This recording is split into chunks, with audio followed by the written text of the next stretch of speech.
Hey everyone, welcome. Today we're taking a walk through one of the most incredible galleries ever assembled, the Hall of Faith from the Book of Hebrews. Now, this isn't just some dusty museum with a list of old heroes. No, this is a cinematic journey into the heart of the one conviction that drove real people to bet their entire lives on promises they couldn't even see. Let's get into it. But let's start with a question, because it's the key that unlocks this entire chapter. What if the most real, the most solid, the most powerful things in the universe are the ones you can't see, touch, or measure? Keep that idea in your head, because everything we're about to see hinges on it. So here's our roadmap for the tour. First, we'll get a solid definition of what faith even is. Then, we'll meet its very first pioneers, right at the dawn of the world. We'll walk with the great patriarchs, witness a prince make a choice that changed history, and then explore the incredible triumphs and, yes, the heartbreaking tragedies of faith. And we'll finish by discovering where we fit into this amazing, unfinished story. All right, so before we can really appreciate the heroes in this Hall of Fame, we've got to understand the one thing that connects them all. So what exactly is this faith that powered their lives? Verse 1 gives us the master definition.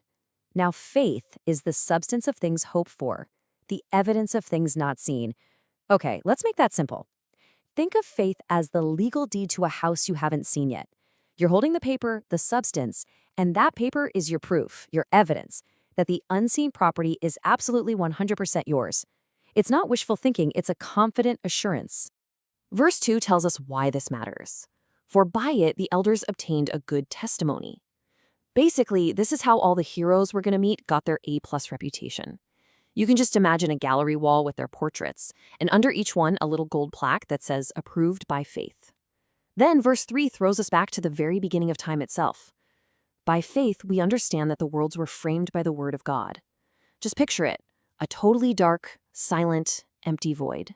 And then, a voice speaks.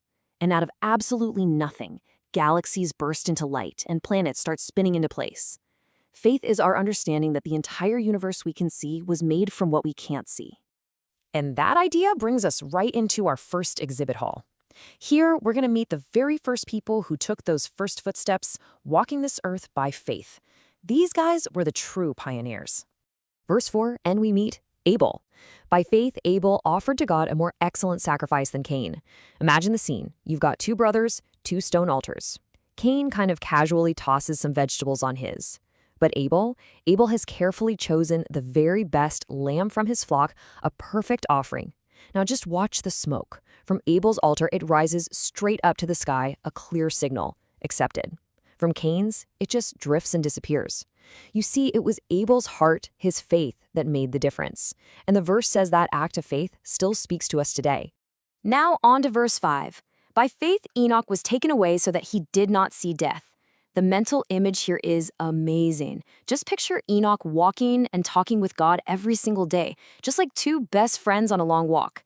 They get so close, so deep in conversation, that one day God basically says, you know what, we're closer to my place than yours, why don't you just come home with me? And poof, he's gone. All that's left are his footprints in the dirt, and then they just stop. Verse 6 tells us the secret to that relationship. But without faith, it is impossible to please him. So that's the takeaway. That kind of closeness with God, it's impossible without that kind of absolute trust. Okay, verse 7. By faith, Noah, being divinely warned of things not yet seen, prepared an ark. Imagine this for a second. The sky is bright blue, the sun is beating down. It has never rained on the earth before. And here's Noah, miles from any ocean, building a massive 3-story boat in a dry field. His neighbors are laughing, pointing, telling everyone he's completely lost his mind. But Noah just keeps on hammering because his faith is built on a warning about something no one had ever seen before, a world-ending flood. That same kind of forward-looking faith is what defines our next group of heroes, the patriarchs. These were the founding fathers of a nation, and they built their entire lives not on what they had, but on a promise about what was coming. Verse 8 introduces the one and only Abraham. By faith, Abraham obeyed when he was called to go out, not knowing where he was going. You have to understand, back then your city was your identity, your security, your everything. And God says, go. So what does Abraham do? He walks out the city gate with no map, no plan, no destination. Just a promise. Verses 9 and 10 show us his new life. He trades those solid city walls for a flapping tent, living like a nomad, because he was looking for a real city, a permanent one, with foundations designed and built by God himself. And in verse 11, this incredible faith extends to his wife Sarah. By faith, Sarah herself also received strength to conceive. Just picture this elderly woman, well past her childbearing years, first laughing at the absolute absurdity of the promise. But then, that laugh turns into belief. She decides that the one who made the promise can be trusted. And verse 12 gives us the result. Therefore, from one man, and him as good as dead, were born as many as the stars of the sky. The visual? Imagine one single lonely star in the night sky that suddenly explodes into a brilliant galaxy of countless stars. That's what happened.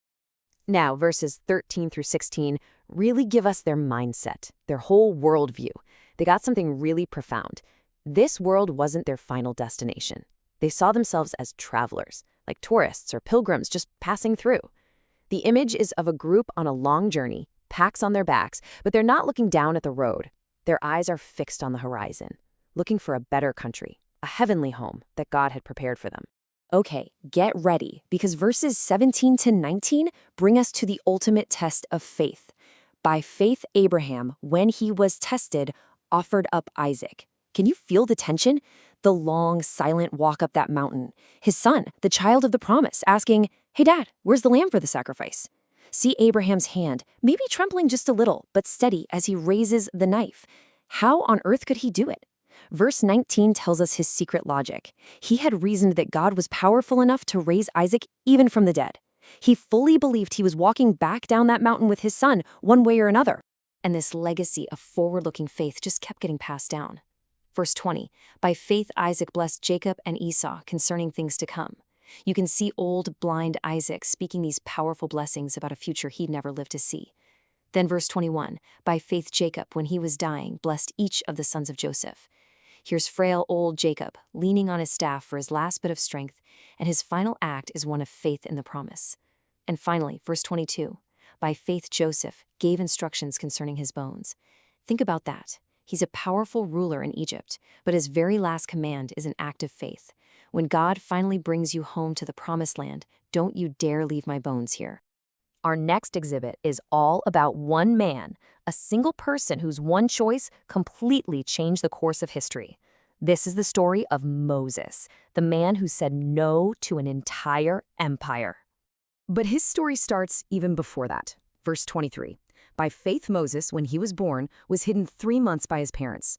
Now, the most powerful man in the world, the Pharaoh, had issued a death sentence for all Hebrew baby boys. But look at Moses' parents. They look at their beautiful child, and their faith in God is bigger than their fear of the king. You can just see his mother carefully weaving that little basket, making it waterproof, placing her baby inside, and setting him afloat in the reeds of the Nile. She's trusting God in the face of an impossible command. And that faith clearly rubbed off on him, because this slide perfectly shows the choice he made as a grown man. Verses 24 to 26 lay out the two paths before him. On one side, he could have all the power, the fame, the treasures in Egypt. On the other side, suffering with his enslaved people. And Moses chose the suffering.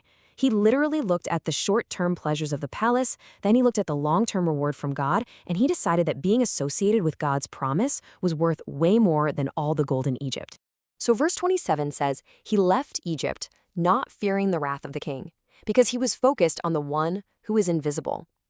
In verse 28, he leads the Passover, this really strange act of faith, painting blood on doorposts to be saved from a plague.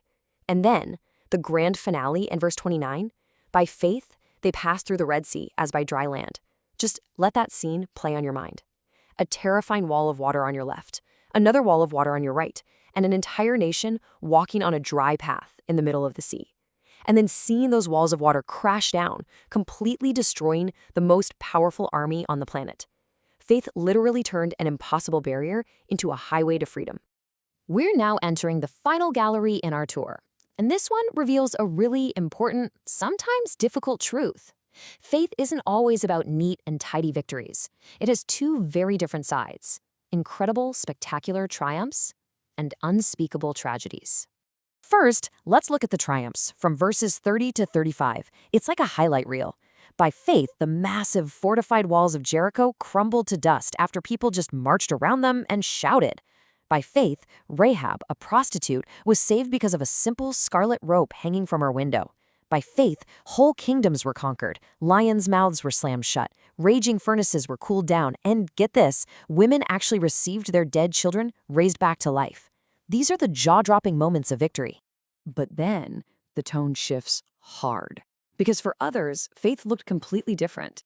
Starting in the middle of verse 35, we meet people who were tortured, but refused to be rescued because they believed they were holding out for a better resurrection. Others were mocked and brutally whipped. They were locked in chains and thrown in prisons. Verse 37 is just brutal. They were stoned to death. They were sawn in half. They were killed with swords. They became homeless refugees living in deserts and caves, totally destitute and tormented. For this group, faith wasn't about winning in this life. It was about enduring for the promise of the next one. And all of this leads to the breathtaking final twist in verses 39 and 40. It says that this whole long line of incredible heroes, after all their world-changing acts of faith, every single one of them died without receiving the final promise. Their story was left incomplete on purpose. You can just picture that entire crowd, from Abel to the last martyr, all standing together, looking toward the horizon. Their race is over, but the story isn't finished. They're waiting for something, or for someone. And why were they left waiting? Because God had planned something even better, so that they should not be made perfect apart from us. Do you see what that means? Their story finds its grand finale in our story. That great relay race of faith that started at the very dawn of time is still going. The baton has been passed down through all those generations, through all those triumphs and tragedies, and now it's in our hands. And that leaves us with just one unavoidable question. This great story isn't over. What part will you play?